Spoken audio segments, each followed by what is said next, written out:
14வது வசனம்.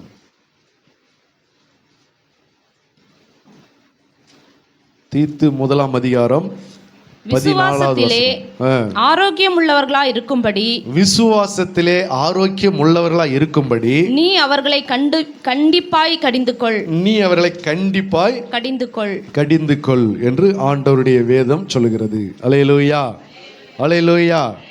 என்ன சொல்கிறது? விசுவாசத்திலே ஆரோக்கியம் உள்ளவர்களா இருக்கும்படி அவர்களை கண்டிப்பாய் கடிந்து கொள். விசுவாசத்தில் நம்மளாம் எதுக்கு கவலைப்படுறோம்? எதில் ஆரோக்கியம் இல்லைன்னு சொல்லி கவலைப்படுறோம்?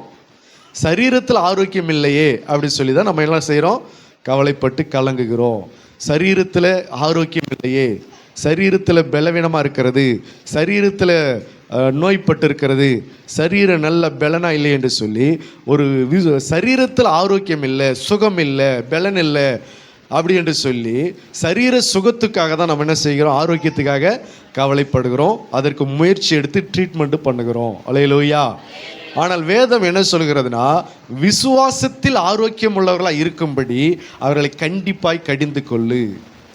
எதில்? இப்போ நீங்களும் நானும் எதில் ஆரோக்கியமாக இருக்கணுமா? விசுவாசத்தில். சரீரத்தில் ஆரோக்கியம் இல்லைன்னு கவலைப்படுறோம், ஆனால் விசுவாசத்தில் ஆரோக்கியமாக இருக்குதா இல்லையான்றதை கவலைப்படுறோமா? கிடையாது. அதை பற்றின கண்டுக்கிறதே கிடையாது, அதை பற்றின சிந்தையே நமக்கு வர்றதே கிடையாது. விசுவாசனாலே நம்ம கேட்டால், யார் கேட்டாலும் என்ன சொல்கிறாங்க? நாங்கள் விசுவாசிக்கிறோம் பாஸ்டர்ன்றாங்க, விசுவாசிக்காமலே சர்ச்சுக்கு வரோன்னு சொல்கிறாங்க, விசுவாசிக்காமலே ஜெபிக்கிறோன்றாங்க. அப்போ விசுவாசிக்கிறோன்றாங்க, ஆனால் அந்த விசுவாசத்தில் வேதம் என்ன சொல்லுதுன்னா, அதில் ஆரோக்கியம் இருக்க வேண்டும். அல்லேலூயா. என்ன இருக்கணும்? ஆரோக்கியம் இருக்கணும். ஆரோக்கியம்னா என்ன அர்த்தம்? சரியான விசுவாசம், கரெக்டான விசுவாசம், சரியான பாதையில் கர்த்தரை அணுகுவது, சரியான பாதையில் ஜெபிப்பது, கரெக்டான ஜெபத்தை ஏறெடுப்பது, கருத்தா ஜெபிப்பது. எலியா நம்மை போல பாடுள்ள மனுஷனாக இருந்தாலும் கருத்தாய் ஜெபித்தான் என்று வேதம் சொல்கிறது. அப்போ பாடுள்ள மனுஷனாக இருந்தாலும் பலவீனமுள்ள மனுஷனாக இருந்தாலும், ஆபிரகாம் சரீரத்தில் பலவீனமாக இருந்தாலும் அவன் விசுவாசத்தில் வல்லவனானான் அப்படின்னு இருக்குது. அல்லேலூயா. அப்போ இன்னைக்கு விசுவாசத்தில் நம்ம சரியாய் ஜெபிப்பது விசுவாசத்தில் ஒரு ஆரோக்கியத்தை உண்டாக்கும்.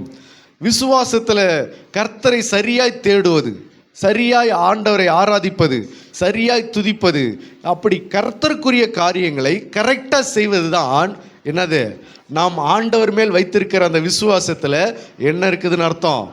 ஆரோக்கியம் இருக்குதுன்னு அர்த்தம். அல்லேலூயா, அல்லேலூயா. நிறைய பேருக்கு விசுவாசத்தில் என்ன கிடையாதுன்னா ஆரோக்கியம் கிடையாது. என்ன செய்கிறோம், என்ன பண்ணுறோம், என்ன போகிறோம் வரன்றது தெரியாமல் நிறைய என்ன பண்ணிகிட்டு இருக்காங்க? செய்து கொண்டு இருக்கிறாங்க. இப்போ உதாரணத்துக்கு கர்த்தரை ஆராதிக்கிறாங்க, கர்த்தர் மேலே விசுவாசம் வச்சு ஞானஸ்தானம் பெற்றுக்கொண்டாங்க, ஞானஸ்தானம் பெற்று ஆண்டவரை பிடிச்சிக்கிட்டாங்க. இப்போ அவங்க கொஞ்சம் நல்ல நேரமும் பார்க்குறாங்கன்னு வச்சுங்களேன், இப்போ அவங்க விசுவாசத்தில் என்ன கிடையாது? ஆரோக்கியம் கிடையாது. அந்த விசுவாசம் கொஞ்சம் குளறுபடியாக இருக்குது, கொஞ்சம் கோளாறு பிடிச்சி போயிருக்குது, அது கொஞ்சம் வியாதிப்பட்டு இருக்குது. விசுவாசம் ஆரோக்கியம் வியாதிப்பட்டு இருக்குது. கர்த்தரை விசுவாசிக்கிறேன்னு சொல்கிறாங்க, சடங்காச்சாரத்திலையும் கொஞ்சம் ஈடுபடுறாங்க, விசுவாசத்தில் ஆரோக்கியம் இல்லை. அல்லேலூயா. கர்த்தரை விசுவாசிக்கிறேன்னு சொல்கிறாங்க, சபைக்கு ஒழுங்காக போகிறதே கிடையாது. நான் ஏசப்பா பிள்ளைன்னு சொல்கிறாங்க, நான் ஏசப்பா நம்புறேன் விசுவாசிக்கிறேன்றாங்க, ஆனால் சர்ச்சுக்கே போகிறதில்ல. அப்போ அவங்க விசுவாசத்தில் ஆரோக்கியம் இல்லை, அது ஒரு வியாதிப்பட்டு இருக்கிறதுன்னு அர்த்தம். அல்லேலூயா. நான் விசுவாசிக்கிறேன்னு சொல்கிறாங்க, ஆனால் ஜெபிக்கிறதே கிடையாது. அப்போ விசுவாசத்தில் ஆரோக்கியம் இல்லை, அது ஒரு தகாத விசுவாசமாக இருக்குது, அது ஒரு அரகோர விசுவாசம், அது ஒரு பிரச்சனை நிறைந்த விசுவாசம், அது ஒரு வியாதிப்பட்ட விசுவாசம். அதனால தான் சொல்லப்படுது, அவர்கள் விசுவாசத்தில் ஆரோக்கியம் உள்ளவர்களாக இருக்கும்படி அவர்களை கண்டிப்பாக என்ன செய்ய? கடிந்து கொள். அப்போ விசுவாசத்தில் உனக்கு ஆரோக்கியம் வேண்டும் என்று சொன்னால், ஆரோக்கியம் இருக்க வேண்டும் என்று சொன்னால், சரியாய் கர்த்தரை ஆராதிக்க வேண்டும், சரியாய் பக்தி வைராக்கியம் செலுத்த வேண்டும், சரியாய் ஜெபிக்க கற்றுக்கொள்ள வேண்டும், சரியாய் ஆராதிக்க வேண்டும், சரியாய் துதிக்க வேண்டும், சரியாய் தேவனுக்கு ஏற்ற வாழ்க்கை நம்முடைய வாழ்க்கையில் குடும்பத்தில் ஏறெடுக்க வேண்டும். இங்கே நீ சரியாக கர்த்தரை தேடும்போது தான், அந்த வைராக்கியத்தில் கரெக்டான பாதையில் போகும்போது தான், நீங்கள் ஆண்டவருடைய ஆலோசனைக்கு சரியாக கீழ்ப்படியும் போது தான் நீங்கள் உங்கள் விசுவாசத்தில் என்ன இருக்குதுன்னு அர்த்தம்? ஆரோக்கியம் இருக்குதுன்னு அர்த்தம். விசுவாசிக்கிறேன்னு சொல்கிறோம், ஆனால் கர்த்தருக்கு பயப்படுறதே கிடையாது. விசுவாசிக்கிறேன்னு சொல்ற கர்த்தருக்கு பயப்படுறதே கிடையாது. அப்படின்னா என்ன அர்த்தம்? விசுவாசத்தில் ஆரோக்கியம் இல்லைன்னு அர்த்தம். அது ஒரு கோளாறு பிடிச்ச, ஒரு வியாதி பிடிச்ச ஒரு விசுவாசம், கிரியை இல்லாத ஒரு விசுவாசம், செத்து போன ஒரு விசுவாசம்னு அதை நம்ம சொல்லலாம். அப்படி விசுவாசத்தில் அவர்கள் ஆரோக்கியம் உள்ளவர்களாக இருக்கும்படி அவர்களை கண்டிப்பாக என்ன செய்ய? கடிந்து கொள். இப்போ இதெல்லாம் நம்ம ஆராய்ச்சி பார்க்குறோமா? உடம்புல வியாதி வந்துட்டா மட்டும் உடனே என்ன பண்ணுறோம்? வானத்துக்கும் பூமிக்கும் குதிச்சு முயற்சி பண்ணுறோம், அதுக்கு எப்படியாவது ட்ரீட்மெண்ட் பண்ணிடணும்.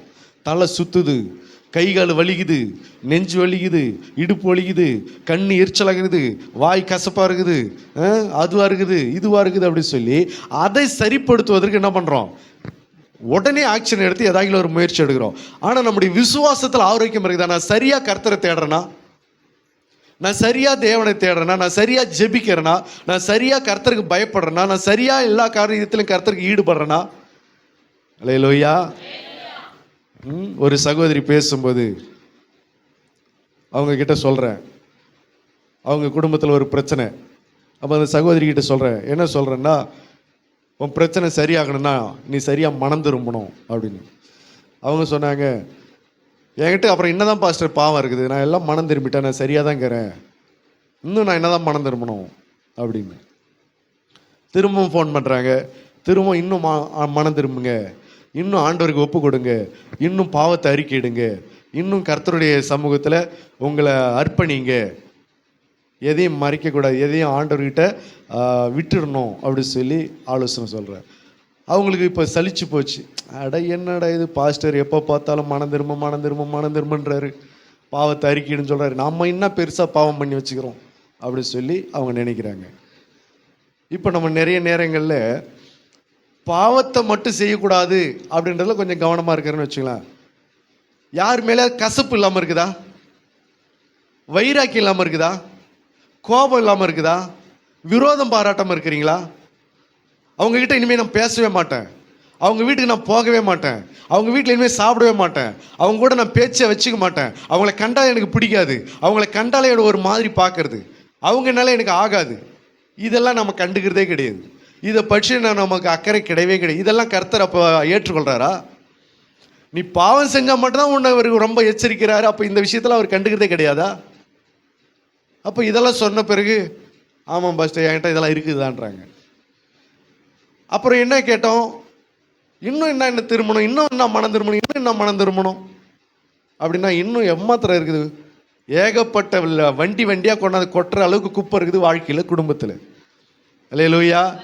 தெரியாமல் செய்கிறது, மறைச்சி செய்கிறது, பொய் சொல்கிறது, திருடுறது, மாற்றி சொல்கிறது, மறைக்கிறது, காரியத்தை மறைக்கிறது, இப்படி நிறைய காரியங்கள் குடும்பத்தில். உண்மை இல்லை, நேசிக்கலை, யாரையும் ஒரு சமாதானமாக பார்க்கலை, அவங்கள கண்ட எரிச்சல், இவங்களை கண்டா பொறாமை, அவங்கள கண்ட கோபம், இவங்களை கண்டா ஒரு வைராக்கியம், அவங்கக்கிட்ட பகை, விரோதம், கசப்பு. ஆனால் என்ன சொல்கிறாங்கன்னா, நான் இன்னும் மனம் திரும்பணும், நான் இன்னும் என்ன பாவம் செய்கிறேன், நான் இன்னும் என்ன பாவம் என்ன செய்யலை சொல்லு பார்க்கும்.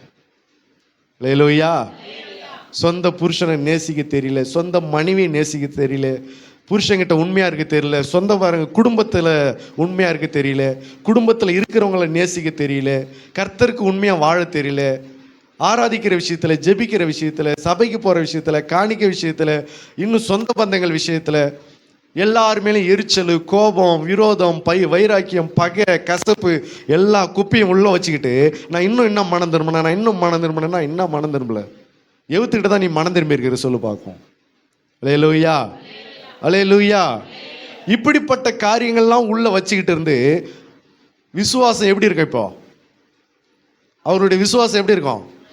எல்லாம் டேஞ்சராக இருக்கும், எல்லாம் ஒரு பிரயோஜனம் இல்லாத விசுவாசம் இருக்கும், வியாதிப்பட்ட ஒரு விசுவாசமாக இருக்கும், அது ஒரு கோளாறு பிடிச்ச, ஒரு நோய் பிடிச்ச ஒரு விசுவாசம். அதனால தான் பவுல் சொல்கிறார், விசுவாசத்தில் ஆரோக்கியம் உள்ளவர்களாக இருக்கும்படி அவர்களை கண்டிப்பாக என்ன செய்ய? கடிந்து கொள். விசுவாசம் இருக்குது, உன்னை வழிநடத்துகிற ஊழியக்காரனை மதிக்க மாட்டேங்கிற. விசுவாசம் இருக்குது, உன்னை வழிநடத்தி உனக்காக ஜெபிக்கிற ஊழியக்காரங்கிட்ட பொய் சொல்கிற, உனக்காக ஜெபிக்கிற, உனக்காக பாடுபடுறவனுடைய ரட்சிப்புக்காக உத்தரவாதம் பண்ணுகிற ஊழியக்காரங்கிட்ட நீ அவனுக்கு விரோதமாக பேசுகிற, அவனுக்கு எதிராக பேசுகிற, அவனுக்கு விரோதமாக கலகம் வைக்கிற. என்ன இல்லை சொல்லு பார்க்கும்? அவனுக்கு எதிராக நீ பேசுகிற, நிறைய பேச்சுகள் பேசுகிற. அப்போ உங்ககிட்ட விசுவாசம் இங்கே இருக்குது, எங்கே அது ஆரோக்கியமாக இருக்குதா? சொல்லுங்க, ஆரோக்கியமா இருக்குதா? இதெல்லாம் ஆராய்ந்து பார்க்கணும். விசுவாசத்தில் ஆரோக்கியம் கிடையாது. அப்போ ஆரோக்கியம் இல்லாத விசுவாசம், அவங்களால அந்த விசுவாசத்தை வச்சுட்டு ஒன்றும் பண்ண முடியாது. வயசானவங்க ஒருத்தவங்க படுத்த படுக்கடியாக கிடக்குறாங்க, ஒரு காரியத்தை செய்ய முடியல. இப்போ அவங்களுக்கு என்ன பிரச்சனை இருக்குதுன்னு அர்த்தம்? என்ன பிரச்சனை அவங்களுக்கு? பலன் இல்லை, ஆரோக்கியம் இல்லை. அப்போ ஆரோக்கியமும் பலமும் இல்லாததுனால இப்போ அவங்களால எந்த வேலையும் என்ன பண்ண முடியல, செய்ய முடியல. ஏன் சாப்பாட்டை கூட ஒழுங்காக அவங்களால சாப்பிட முடியல. காரணம், உடம்பெல்லாம் பலவீனம், உடம்பெல்லாம் வியாதி, உடம்பெல்லாம் அற்று போயிடுச்சு, சரீரத்தினுடைய பலன் எல்லாம் அற்று போயிடுச்சு. அப்போ இதனால அவங்களுக்கு உயிர் இருக்குது, சரீரம் இருக்குது, ஆனால் என்ன கிடையாது, ஆரோக்கியம் கிடையாது, பலன் இல்லை. அதனால இப்போ அவங்களால என்ன பண்ண முடியல, சொந்த சாப்பாட்டை கூட சாப்பிட முடியல. அதுபோல இன்னைக்கு விசுவாசிகளுடைய வாழ்க்கையில உயிர் இருக்குது, சரீரம் இருக்குது, ஆனால் விசுவாசத்தில் என்ன கிடையாது, ஆரோக்கியம் இல்லை. அப்போ அந்த விசுவாசத்தில் ஆரோக்கியம் இல்லாத விசுவாசத்தை வச்சுக்கிட்டு குடும்பத்தில் ஒரு காரியத்தை கூட என்ன செய்ய முடியாது, மாற்ற முடியாது, ஒரு காரியத்தை கூட சரிப்படுத்த முடியாது. என்ன அழுதுன்னு கிடக்கலாம், அவ்வளோதான். அழுது புலம்பிக்கிட்டே கிடக்கலாம், பயந்துக்கிட்டே கிடக்கலாம். அதுக்கு தான் சொல்லுது, விசுவாசத்தில் ஆரோக்கியம் வேணும்னு சொன்னால் யார் மேலெல்லாம் பகை வச்சுனுக்கிறீ அவங்களையெல்லாம் முதல்ல சமாதானமாயிரு. யாரையெல்லாம் பார்த்தவங்களே உனக்கு பிடிக்கல, நல்லா ஆராய்ஞ்சு பாருங்க. யாரெல்லாம் பார்த்தா பிடிக்கல, முதல்ல என்னை பார்த்தா அவங்களுக்கு பிடிக்கல இல்லையா? இப்படியெல்லாம் சொல்கிறதுனால என்னை பார்த்தாலும் என்ன பண்ண மாட்டேங்குது, நிறைய விசுவாசிகளுக்கு பிடிக்க மாட்டேங்குது. அப்போ யாரையெல்லாம் உனக்கு பிடிக்கல, அது ஒரு பிசாசனுடைய கசப்பு, அது கொண்டு வந்து வச்சிருக்கான் அவன் இருதயத்தில், சிந்தனையில். அதை நீ விடணும். சில பேரை கண்டாலே அவங்க மேலே எப்போவுமே ஒரு எரிச்சல் இருந்துக்கிட்டே இருக்குது. என்ன காரணம்?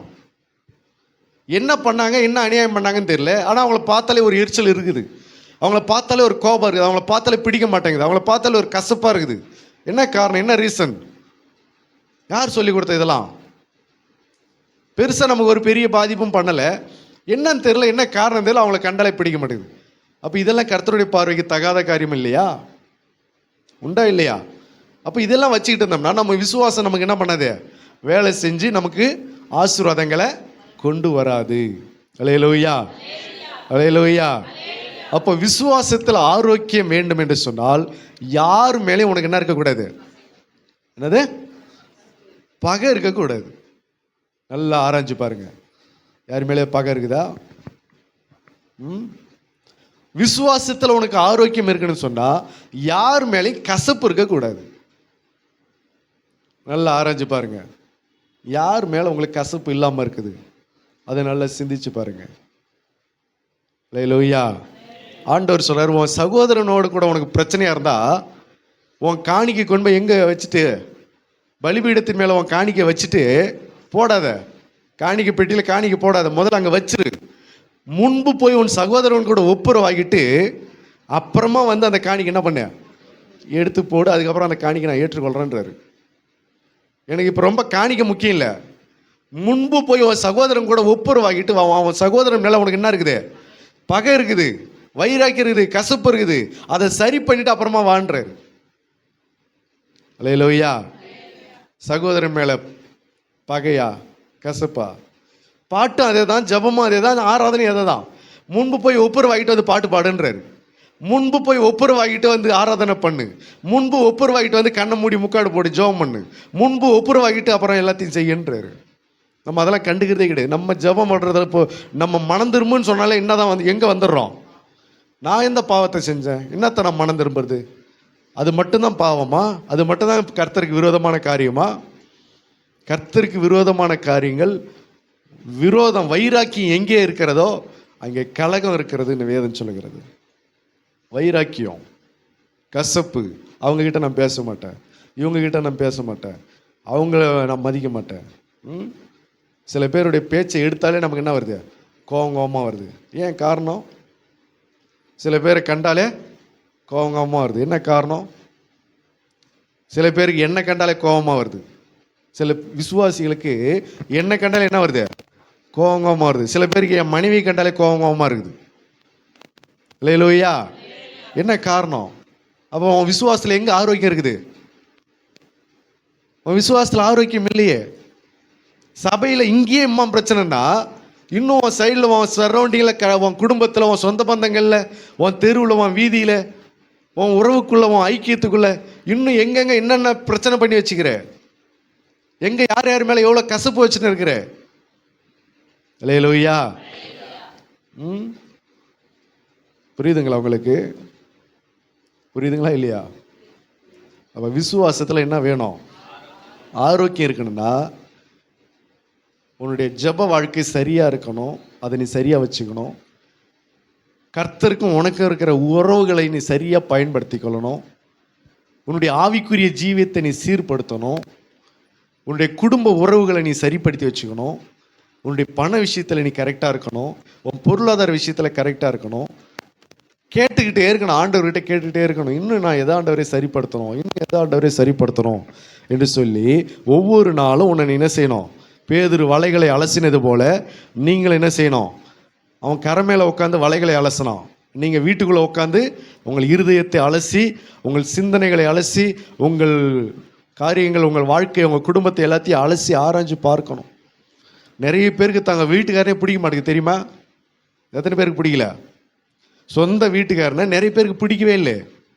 நிறைய பேருக்கு சொந்த மனைவியை பிடிக்கவே மாட்டேங்குது. ஏதோ ஒரு கடமைக்காக குடும்பம் பண்ண வேண்டியதாக ஒரு சூழ்நிலைக்கு போயிடுது. அல்லேலூயா. நீங்கள் யாரும் தப்பாக நினச்சிக்க வேண்டாம். உங்களை யாரையும் நான் என்ன பண்ணல சொல்லலை. வெளியில் நிறைய பிரச்சனைகளை பார்க்கறதுனால, அவங்களுடைய குடும்ப சூழ்நிலை, அவங்களுடைய பஞ்சாயத்துலாம் என்கிட்ட கொஞ்சம் வர்றதுனால, அதனால் உங்களுக்கு கொஞ்சம் அது உங்களுக்கும் பிரயோஜனமாக இருக்குன்றதுக்காக அதை உங்களுக்கு என்ன பண்ணுறேன், ஷேர் பண்ணுறேன்.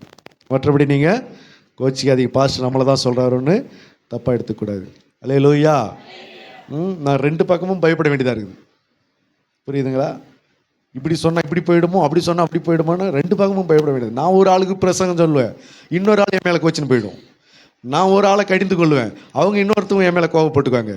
இவங்க சரியாகணும் நான் இதை சொல்லுவேன், அவங்க முறிக்கின்னு போயிடுவாங்க. அவங்க சரியாகணும் இதை சொல்லுவேன், அவங்க என் மேலே கோவப்பட்டுன்னு போயிடுவாங்க. இந்த குடும்பத்தை சரிப்படுறதுக்காக ஒரு ஆலோசனை சொன்னால் அந்த குடும்பம் கோச்சின்னு போயிடும். இப்படியெல்லாம் நிறைய பாதிப்புகளை ஊழியத்தில் பார்க்க வேண்டியதாக இருக்குது. அதனால் தயவுசெய்து உங்களை யாரையும் நான் என்ன பண்ணல, நோட் பண்ணி சொல்லலை.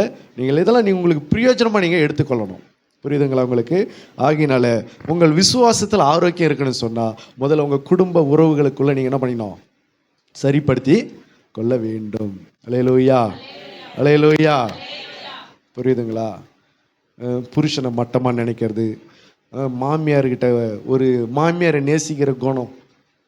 மாமியார் பண்ணுறதெல்லாம் சேட்டை தான். மாமியார் எல்லாம் நல்லா பண்ணுவாங்கன்னு சொல்கிறது கிடையாது. ஆனாலும் அவங்கள நம்ம நேசித்து தான் ஆகணும். புரியுதுங்களா? நமக்கு எல்லாம் எதிராக தான் பண்ணுவாங்க. நம்ம சுற்றி இருக்கிறவங்க, நம்ம உறவுகள் எல்லாம் நம்மளை புரிஞ்சிக்க மாட்டாங்க, பேசுவாங்க தான். ஆனாலும் நம்ம அவங்கள என்ன தான் பண்ண வேண்டியதாக இருக்குது, நேசிக்க வேண்டியதாக தான் இருக்குது. அல்லேலூயா. அதனால விசுவாசத்தில் ஆரோக்கியமாக இருக்கணும்னா வெறும் ஜெபம் மட்டும் பண்ணின்னு கிடக்காதீங்க, வேறு சர்ச்சுக்கு மட்டும் வராதிங்க. உங்கள் விசுவாசத்தில் ஆரோக்கியம் இருக்கணும்னு சொன்னால் எல்லா பகுதிகளையும் நீங்கள் என்ன பண்ணுங்கள், கொஞ்சம் சரியாக வச்சுக்கணும். அப்போ தான் கர்த்தரை நீங்கள் சரியாக தேடுறீங்கன்னு அர்த்தம். அப்போ தான் உங்களுடைய விசுவாசம் கரெக்டான ஆரோக்கியத்தில் இருக்குதுன்னு அர்த்தம்.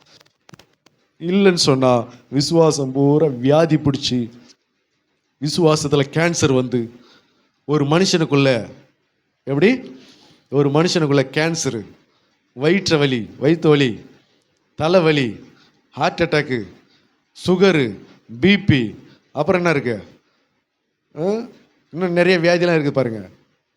இது எல்லாம் ஒரு மனுஷனுக்குள்ள இருந்துச்சுன்னா அந்த மனுஷனுடைய நிலைமை இப்போ எப்படி இருக்கும்? சந்தோஷமா இருக்குமா? நல்லா இருக்குமா? மனுஷனுடைய வாழ்க்கை நல்லா இருக்குமா? உலகத்தில் என்னென்ன வியாதி இருக்குது அத்தனை வியாதியும் ஒரு மனுஷனுக்குள்ள இருக்குதுன்னா அந்த மனுஷனுடைய ஒரு பிரச்சனை வந்தாலே நம்மளால் என்ன பண்ண முடியல, ஆரோக்கியமாக வாழ முடியல, உட்கார முடியல, வேலை செய்ய முடியல, சாப்பிட முடியல, நிம்மதியாக தங்க முடியல. அப்போ பல வியாதி ஒரு மனுஷனுக்குள்ளே வந்துச்சுன்னா அவங்களால என்ன பண்ண முடியல, நல்ல விதமாக நடமாட முடியல, சமாதானமாக வாழ முடியல.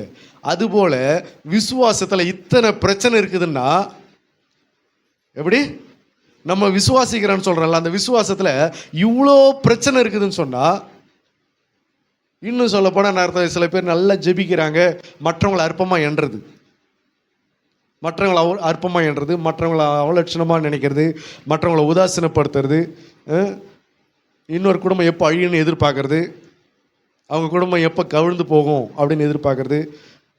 இதெல்லாம் விசுவாசத்துக்கு ஆரோக்கியம் கிடையாது. நீ விசுவாசத்தில் ஆரோக்கியம் இருக்குன்னு சொன்னால் உன் சத்துருவை கூட நீ என்ன பண்ணணும்? சிநேகிக்கணும். அதுதான் விசுவாசத்தில் ஆரோக்கியமாக இருக்குதுன்னு அர்த்தம். அல்லேலூயா. அப்போ எல்லா பகுதிகளையும் நீங்கள் சரிப்படுத்துங்க.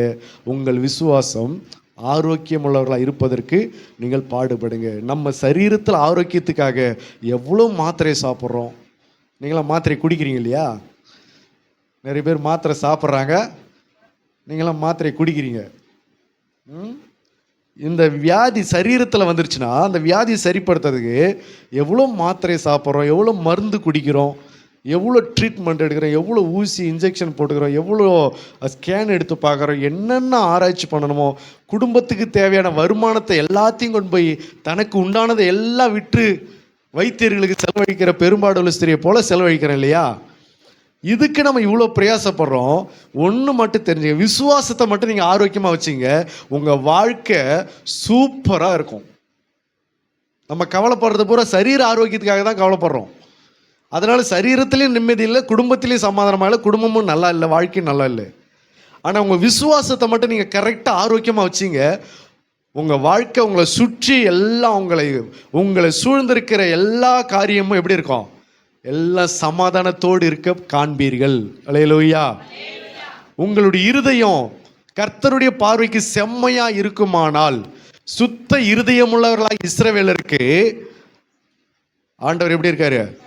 நல்லவராகவே இருக்கிறார். அப்போ உங்கள் இருதயத்தில் உங்கள் விசுவாசத்தை மட்டும் நல்ல ஆரோக்கியமாக வச்சிங்க, நீங்கள் எதை பற்றியும் கவலைப்பட வேண்டிய அவசியமே வராது. அல்லேலூயா. ஜம்முன்னு உங்கள் வாழ்க்கை நீங்கள் மாட்டில் அழகாக போயிட்டே இருக்கலாம். உங்கள் பிள்ளைகளை பற்றி கவலைப்பட தேவையில்லை. நீங்கள் கரெக்டான பாதையில் தானே போகிறீங்க, கரெக்டாக தானே நடத்துகிறாரு. அப்படியே நீங்கள் பயப்பட வேண்டியணும், அப்படியே நீங்கள் கவலைங்க வேணும், அப்படியே நீங்கள் ஃபீல் பண்ணணும், அப்படியே நீங்கள் சோர்ந்து போகணும், கவலைப்படணும். உங்கள் பாதை கரெக்டாக போகுது. அப்போ கர்த்தர் சொல்கிற பாதையில் கரெக்டாக போச்சுன்னா நமக்கு பிரச்சனை இல்லையே. புரியுதுங்களா இல்லையா? கர்த்தர் சொல்கிறபடி செஞ்சுட்டாக்கா, ஜாடிகளில் தண்ணீரை நிரப்புங்கன்னு சொல்லும்போது நிரப்புனா என்ன ஆகும்? திராட்சை ரசம், தண்ணீர் திராட்சை ரசமாக மாறும், அற்புதம் நடக்கும். வலைகளை கொண்டு போய் ஆழத்தில் போடுங்கன்னு சொல்லி அப்படியே செஞ்சால் என்ன நடக்கும்? 2 படங்கு மீன் கிடைக்கும். இப்படி நிறைய அவர் சொல்கிறபடி செஞ்சுட்டா நமக்கு ஒரு பிரச்சனை இல்லையே. அப்போ அவர் சொல்கிறபடி வாழ்கிற நமக்கு ஏன் கலக்கம்? அவர் சொல்கிறபடி வாழ்கிற நமக்கு ஏன் தயக்கம்? அவர் சொல்கிறபடி வாழ்கிற நமக்கு ஏன் போராட்டம்? நம்ம அதை பற்றி கவலைப்பட்டு கலங்க வேண்டிய அவசியம் இல்லை. தேவையானது ஒன்று, ஆண்டவருடைய பாதத்தில் உன்னை என்ன பண்ண நல்ல பங்கை தெரிந்து கொள்ளு. விசுவாசத்தில் உன்னை ஆரோக்கியமாக என்ன பண்ணிக்க வச்சுக்க. உன் மனசாட்சி குற்றப்படாதபடிக்கு நீ கர்த்தரை பார்த்து ஓடிக்க. பவுல் சொல்லுகிறது போல, தேவனுக்கும் மனுஷனுக்கும் குற்றமற்ற மனசாட்சி உடையவனாக இருக்க பிரயாசப்படுகிறேன் மாதிரி கர்த்தருக்கும் உங்களுக்கும் குற்றமில்லாத ஒரு மனசாட்சியை வச்சுக்கிறதுக்கு பாருங்க. புரியுதுங்களா உங்களுக்கு? நிறைய ஜனங்க பண்ணுறது மனம் திரும்ப மாட்டேங்கிறாங்கன்னா ஜபம் நிறையா பண்ணுறாங்க. நிறைய பேர் மனம் திரும்ப மாட்டேங்கிறாங்க, ஆனால் ஜபம் என்ன பண்ணுறாங்க? நிறைய ஜெபிக்கிறாங்க. என்ன பிரயோஜனம்? மனம் திரும்பாமல் ஜெபம் பண்ணி, வேதத்தை கேளாமல் ஜெபம் பண்ணி என்ன பிரயோஜனம்? அல்லேலூயா.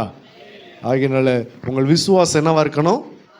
விசுவாசத்தில் ஆரோக்கியம் இருக்கணும். உங்கள் உடம்புல எப்படி ஒரு வலி வியாதி வந்தாலே டக்குன்னு அதுக்கு ட்ரீட்மெண்ட் பண்ண முயற்சி எடுத்து உடனே ஹாஸ்பிட்டலுக்கு ஓடுறோமோ, அந்த மாதிரி உங்கள் விசுவாசத்தில் கொஞ்சம் வியாதி வந்தாலும் என்ன வரணும்? உடனே ட்ரீட்மெண்ட் எடுக்கிறதுக்கு எதை எடுக்கணும்? வேதாகமத்தை திறக்கணும், தேவனுடைய பாதத்தில் உட்காரணும், சபைக்கு போகணும், ஊழியக்காரர்கிட்ட ஆலோசனை கேட்கணும், கர்த்தர்கிட்ட ஆலோசனை கேட்கணும், வேதத்திலிருந்து ஆலோசனை தேடணும், சத்தியத்தை அறிந்து கொள்ளணும், உடனே அதை சரிப்படுத்த பார்க்கணும். புரியுதுங்களா உங்களுக்கு? அல்லேலூயா. உங்களுக்கு நான் புரியும்படி உங்களுக்கு சொல்கிற ஒரு காரியத்தை, ரொம்ப நாளாக ஒருத்தவங்களை கண்டாலே எனக்கு பிடிக்கல. எனக்கு ரொம்ப நாளாக ஒருத்தவங்களை கண்டால் எனக்கு பிடிக்க மாட்டேங்குது. ஆனாலும் நான் என்ன செய்கிறேன்னா, அவங்கள நான் நேசிக்கிறதுக்கு முயற்சி பண்ணுறேன். அப்போ எனக்குள்ள இன்னொரு பிரமாணத்தை பவுல் சொல்கிறாரு, நன்மை செய்ய வேண்டுமென்று இருக்கிற எனக்குள்ள பாவம் பிரமாணம் எனக்குள்ளே காணப்படுதுன்றாரு. அப்போ அவங்கள நான் நேசிக்கிறதுக்கு முயற்சி பண்ணுறேன். ஆனால் ஏதோ ஒரு பிசாசினுடைய ஆவி, ஒரு சிந்தனைகள் என்ன பண்ணுது, அவங்கள நேசிக்க விடாமல் பண்ணுது. அப்போ இதை கண்டுபிடிச்சி முதல்ல என்ன செய்யணும்? அந்த வியாதியை ஒழிக்கணும். நம்ம விசுவாசத்தில் இருக்கிற அந்த வியாதியை முதல்ல ஒழிக்கணும். அவங்கள கண்டா ஏன் நமக்கு ஆக மாட்டேங்குது? அவங்கள கண்டா ஏன் நமக்கு எரிச்சல் ஆகுது? அவங்கள கண்டா ஏன் நம்ம ஒரு மாதிரி நினைக்கிறோம்? அவங்கள நம்ம நேசிக்கணும். அந்த வியாதியை முதல்ல சரிப்படுத்த பார்க்கணும். உடம்புல வயிற்று வலி வந்துச்சுன்னா உடனே ஹாஸ்பிட்டலுக்கு போய் எப்படியாவது யாரையாவது வண்டியில் கூட்டினா என்ன பண்ணிடுறோம், ஆம்புலன்ஸ் 108 வர வச்சாவது ஓடிடுறோம். அப்போ இதெல்லாம் மட்டும் வியாதி கிடையாது. முக்கியமான வியாதி என்னது? உன் விசுவாசத்தில் இருக்கிற வியாதியை நீ என்ன செய்யணும்? சரிப்படுத்த வேண்டும். அல்லேலூயா. சரிப்படுத்திட்டீங்களா? எல்லா விசுவாசத்தில் ஒரு வியாதியை விட மாட்டீங்களா? அல்லேலூயா. அதனால் விசுவாசத்தில் ஆரோக்கியம் இருக்கணும். அப்படி இருந்துச்சுன்னா உங்கள் வாழ்க்கை சூப்பராக ஆசீர்வாதமாக இருக்கும். நீங்கள் எதை பற்றி என்ன பண்ணிக்க தேவையில்லை, கவலைப்பட்டு கலங்க தேவையில்லை. கர்த்தர் உங்களை ஆசீர்வதிப்பாராக. ஆமென்.